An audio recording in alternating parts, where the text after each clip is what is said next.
Hey there, welcome back. Thanks for joining me. Before we dig in, I just need to show you where I'm at so that you can see what I'm enjoying as we're talking. Hold on, just one sec. I mean, check out this view. So this is one of my favorite places to come. It's along the bike path going into Teton. And these benches that you see, this is Pilla Spot. It's a lovely thing where people check out that view. This is my view as we're chatting. These benches you'll find along the path, and it's a really wonderful thing. It allows you to purchase or make a donation and have a chair put out in honor of someone. And I kind of envision doing something very similar for myself. But Priscilla, perhaps this was her favorite spot. And this is where I come to sit and, enjoy the nature. I am at the entrance of Grand Teton, one of the entrances, the one that's closest to my house. So if it gets loud because of cars, I apologize. Oh, man. This is it. We're calling it. Summer's over. It is. It's time for us to acknowledge that and wrap up and start transitioning to back to Chicago for the fall. I've just been sitting here and thinking about the gift of time. As you know, I abhor when people say the gifts of cancer. Take your fucking gifts and go home. I don't need the cancer to find out the gifts. But this one's real. This one is, I feel very grateful this summer, as I do every time a season passes, that I am still here and still etching out some quality of life. When I was first diagnosed 4.5 years ago. 4.5 years. They told me a few months. We were living for the first 2 years, month to month. Can you imagine living under that type of crisis for 2 years? I'm sure you can. We all have stressful experiences in our lives. But it was months to month. And then as I was able to strengthen my organs and get my body working again, I was able to start looking a little bit bigger. Seasons. I've never been able to look past seasons. I think I've just been too close, But we got to seasons, and I think that this summer, with the movement of the cancer to my head, it put a really, and especially since that happened in the spring, it put a real intensity on making sure that we could etch out this summer. Didn't go exactly as planned because, as you know, I spent pretty much the month of July sick. But shitting rainbows, right? Shitting rainbows. I was able to see my nephew graduate from high school. I was able to cross off my list, making it to Montana, right? Because I've almost been to every state in the United States. That was one of my goals, and I didn't think I was going to be able to do it. And making it to Montana has invigorated me. All I have left is Maine and Vermont, and come this fall, next season, that's what I'm planning. And I had friends come. Remember the walk to Taggert Lake? That was so beautiful. I got to show them my just lovely walks. And there's so much that I was able to temper the fear and agony of being sick again. And help myself with managing my mind, because, you know, when it moves to your head, you go, oh shit. Checkmate, motherfucker. That's the checkmate in Cancer world. But I still have the summer. And one of the things that I like to do, and this is kind of what had me thinking about the just how grateful I am for the summer, is when I have amazing experiences like that fly fishing retreat that I went on a couple of weeks ago, right? The cancer retreat. That was amazing. I came off of that, and God, I've barely felt my treatment, which is saying something, you know, because I have to check myself into the hospital just so I can stay alive during this treatment. It's terrifying, but that was mitigated by the joy of those 3 days on the Snake River. Like, it was amazing, right? And so what I like to do is I want to share my joy. You know that I appreciate that you're here for when time is really rough and you know, that mental game, but I also like sharing the joy. And so I take the time every time something happens, like the fly fishing trip, and I go into my chart, which is the communication system that we use for our doctors, and I share the story of whatever the event was. Share the story of the cancer retreat, the fly fishing, and I grab a bunch of pictures, and I go in and I send a message with and I change the story for everyone. I want them to know it's authentic. I'm not just copying and pasting. And I share the stories and the pictures with every single doctor and team that have touched my case in the last 4.5 years. Because I've been so fortunate to be in the same facility for 4.5 years. And these people have meant so much to me. And the work that they do, my God, you know, they know no matter what they do, we're going to die, and they're going to be there watching it and be there with us. That's to go to work every day. I appreciate them so much, because they are there to laugh with me, they are there to dance with me, and they are there holding my hand to cry and whatever, and they go on that journey with me, and it's amazing. And so I really like to share the awesome stories, right? The stories that they see me, you know, grinning ear to ear on the Snake River, fly fishing, because I want them to know that their work is valid, that taking the risks and thinking outside of the box, you know, if it wasn't for my team, I don't know if I'd be here right now. I just don't, because they thought outside of the box, and they were like, oh, I'm sorry, I can't handle that hand can't do the camera.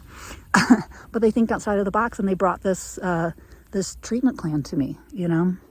And so today I was taking the time, and I was sharing everything, and then I wanted to collect my thoughts for the summer, and because I made it another season, and I want to celebrate that with my team too. It's been, you know, it's funny. This is where those mad disassociation skills come from, right? Like I really believe everything happens for a reason, and I've my whole life been trying to figure out why I had the pleasure of being raised by a bunch of merry, fucking violent drunks, right?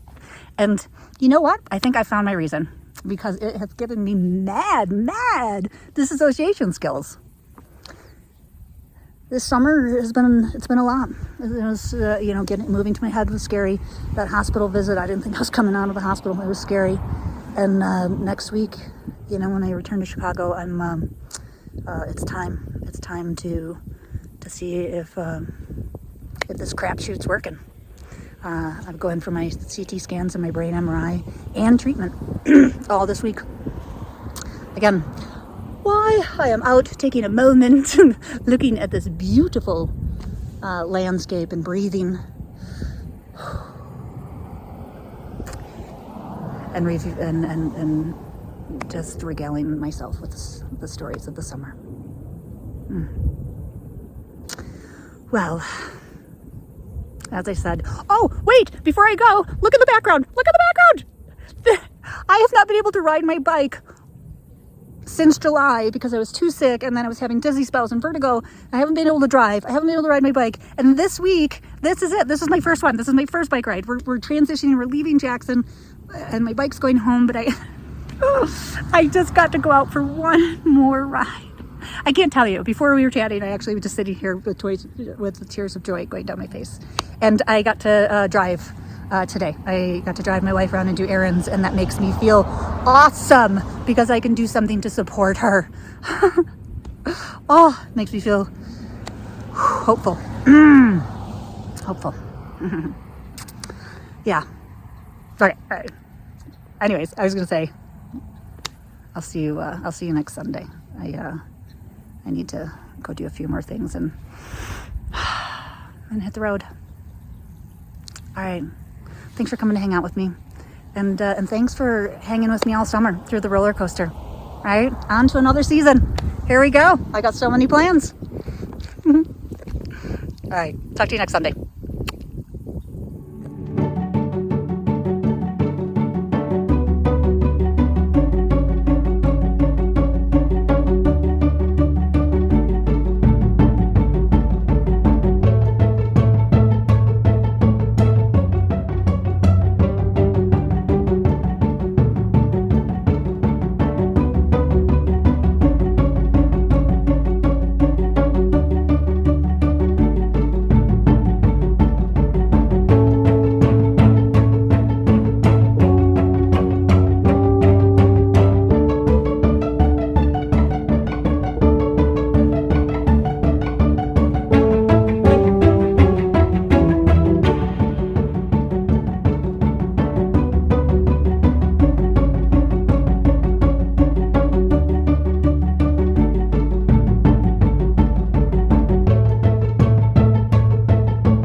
Thanks for sticking around to the end. I wanted to share a story with you before I let you go. As we're wrapping up another amazing summer and in Jackson, I was thinking about my absolute favorite trail. It's a little, well, it's just a little section of this trail, right? So it's called it's a walk to Taggert Lake. And early in the summer, you saw me there at the lake. It was my first long walk and recovering from that hospital visit, right? You saw me with my friend Natalie and her family. Well, on the way to that lake, it's about a 4 or 5 mile walk. There is this one part that's about a mile long that I call the Enchanted Forest. Some people call it Narnia. I like to call it the Enchanted Forest. And it's this forest that, like, you're walking on the side of a mountain, you're climbing up in a mountain, and the topography, like, you know, it's you've got some, you know, trees, but pretty sparse, deserty kind of rocky mountain. But then all of a sudden, the trail comes to this wall of, oh man, come on, brain, white tall trees. Just imagine white tall trees. So a wall of this, and the trail goes through it, and it's every season is completely different. My favorite is when you come upon it in winter. I think this last winter I might have taken you there. It is, you come into it, and whether it be the summer, the spring, the fall, again, it's a magical little walk that you go through these trees, and I love taking my friends with children there, because as you're walking through, I make up these fantastical stories about the land that we're in and the creatures that we're looking for, and because it creates that feeling of again being an enchanted forest. And what made me think about that and want to share it with you is this is one of my favorite artists, Abbie. We just call her Abbie, so I'm not quite sure. Pafrati? I'm sure it's not her last name. But I'll put a link to it because she has amazing hats. But this one, most people, unless you're local, you're not going to know that this is actually the Enchanted Forest, because we all marvel at it. It's so amazing. I'll put a link to that trail that I'm talking about if you ever make it to Jackson, and a link to Abbie's work because it's really cool. I'm looking at an owl piece right now, maybe for my place. Anyways, Enchanted Forest. Just close your eyes, and the trees are as tall as you can't see the sky any longer. That's an amazing thing too. Why ISO shifts, and as I said, every season is magical. The summer was beautiful, and I'm very much looking forward to coming back in the fall and in the winter. Yeah, because I'm going to be here in the winter. All right, I'm going to let you go. Again, thanks for hanging out with me. We'll see you next Sunday.